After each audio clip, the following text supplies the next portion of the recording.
Hello and welcome to this advanced mandolin lesson. We're going to be learning the great Kenny Baker tune called Back Up and Push. And I'm going to be using my other half, Jay, to help us demonstrate because this is a wonderful fiddle tune. But hopefully at the end of it you'll be playing a tune that sounds a bit like this. One.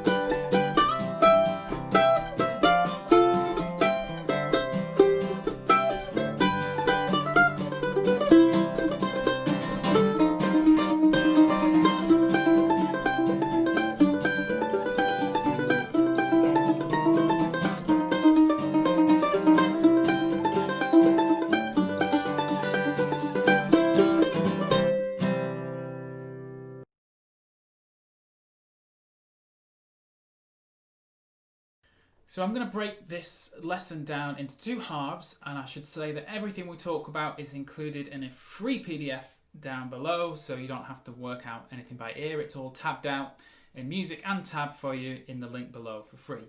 So please make sure you go and download that. So the A part and B part are very different. The A part is full of double stops and the B part is full of, for us mandolin players, cross picking. And this is a difficult tune because it was written specifically for the fiddle. It sits so well on the fiddle, and I love the challenge of trying to convert a fiddle tune into something that suits the mandolin. I love the challenge of, it's a really good exercise, especially for advanced players, just, you know, even like a jazz tune for saxophone or piano parts, just try and work it out on the mandolin. Makes you think about the fretboard in different ways, and you'll discover ways of playing that you would never have thought of just playing fiddle tunes. What we're going for, or how this sounds on the fiddle, I'm just going to ask Jay to demonstrate the A part so you know how Kenny Baker's original would have sounded.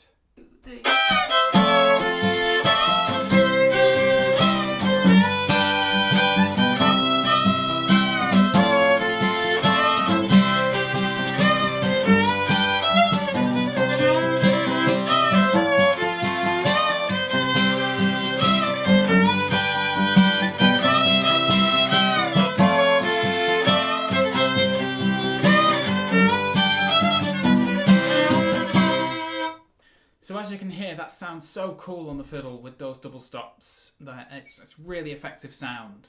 So I've done my best to tab it out in a way that I think suits the mandolin. And it's all, the whole A part is built around that sound. And the fiddles can really dig in and attack it. So first of all, the actual notes. I'm doing them with first and third finger, first and second finger, and then shifting back down here with my second finger. So is how I'm getting them. So first two notes are up here, and then shift back to normal position. Now, there's two ways of doing that. You can pick them all, and it's important to play them all down. Down, down, down, down, down, down, down, down, down. Because they're all on the beat. We're doing it, this is quite a quick tune. So it'd be 1, 2, 2, 3, 4, 1, 2, 3, 4, 2, 3, 4. They're all on the beat. And if you were to start going down, up, down, up, down, you've got nowhere to go in terms of speed when the quavers or eighth notes come in the B part. So it's very important you're playing the pick strokes right on this one, and they should be down.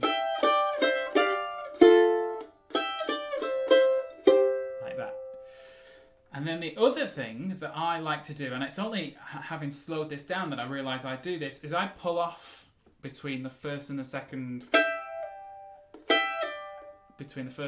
double stop. So I hit the E and G, or 7 and 3, and then pull off from the 7 to 5. Because that allows me to really accent that first one. You know, really accent that one. And again, all I'm trying to do is imitate as best as I can the attack that the fiddle can have.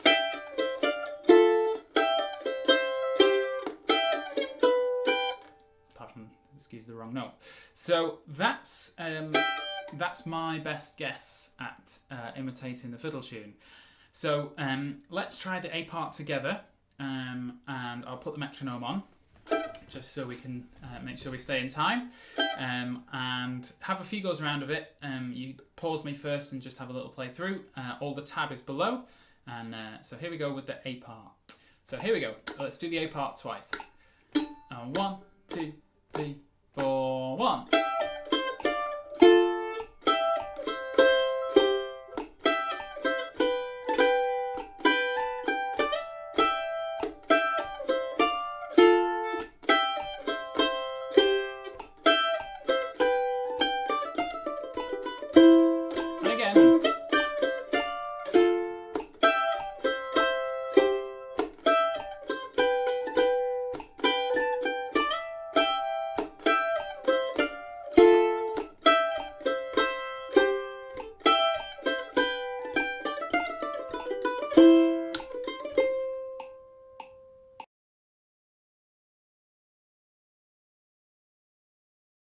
And now moving on to the B part, it changes and becomes, well, on the fiddle, it becomes a really nice shuffle, which sounds like this.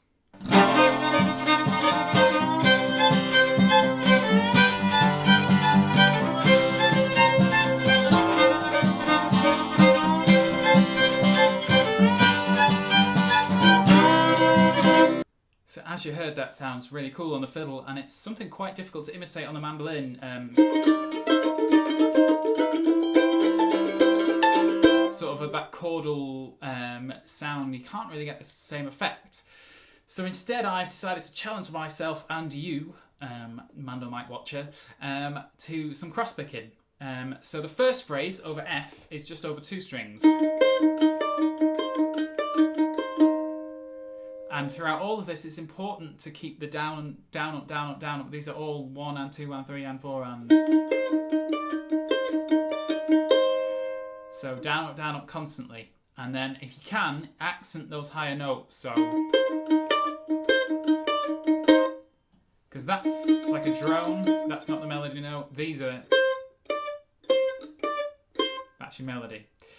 So that's over the first chord. And then the second chord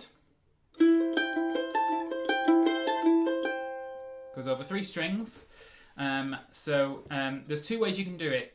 I probably, in the heat of playing the B part, will just use my second finger, sort of the fat bit of my second finger, to cover the 2 A and the E string.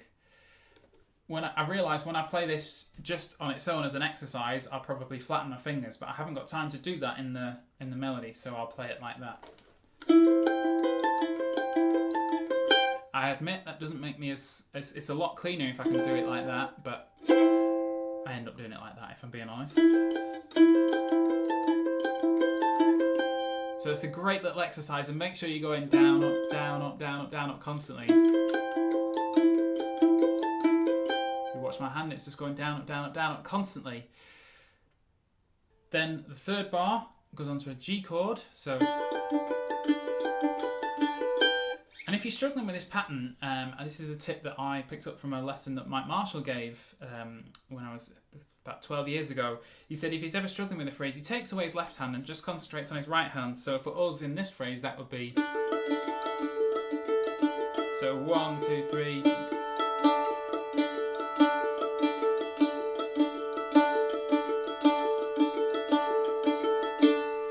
And if you'd like more exercises like that, I should mention I have written a whole book on right hand exercises, which I will link below.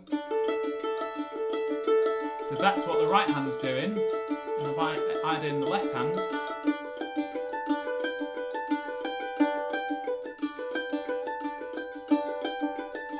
so just loop each bar around until you feel comfortable.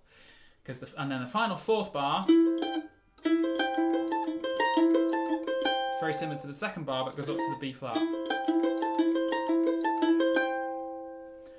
So that's such a cool phrase to play. It's not quite the same effect as the fiddle of the shuffle, but at least it's something that we can do that's slightly different.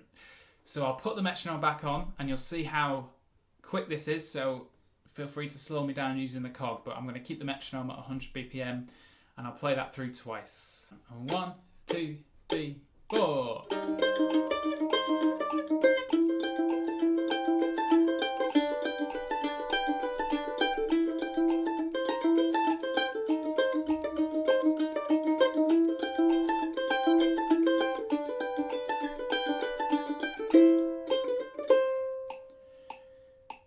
So that's really quick, but that's one of the problems with this tune. The A part is relatively easy to play quick because it's all down.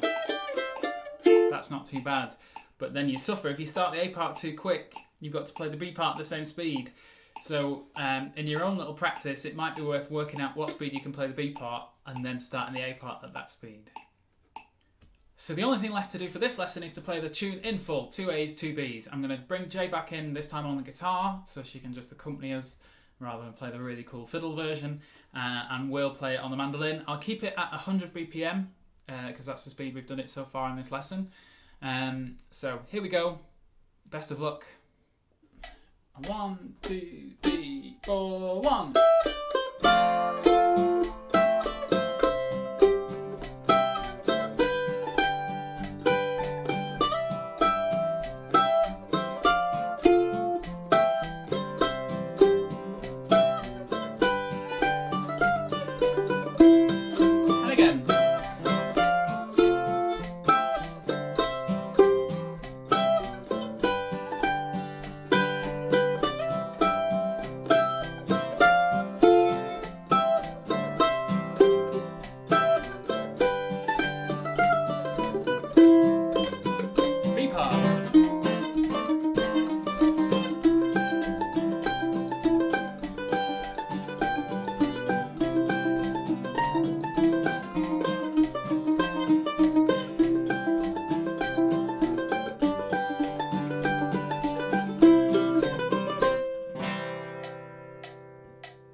Thanks for watching. I hope you made it safely to the end of that really cool Kenny Baker fiddle tune called Back Up and Push. There's loads of versions of it online, so do give it a Google to see how it sounds in full flow.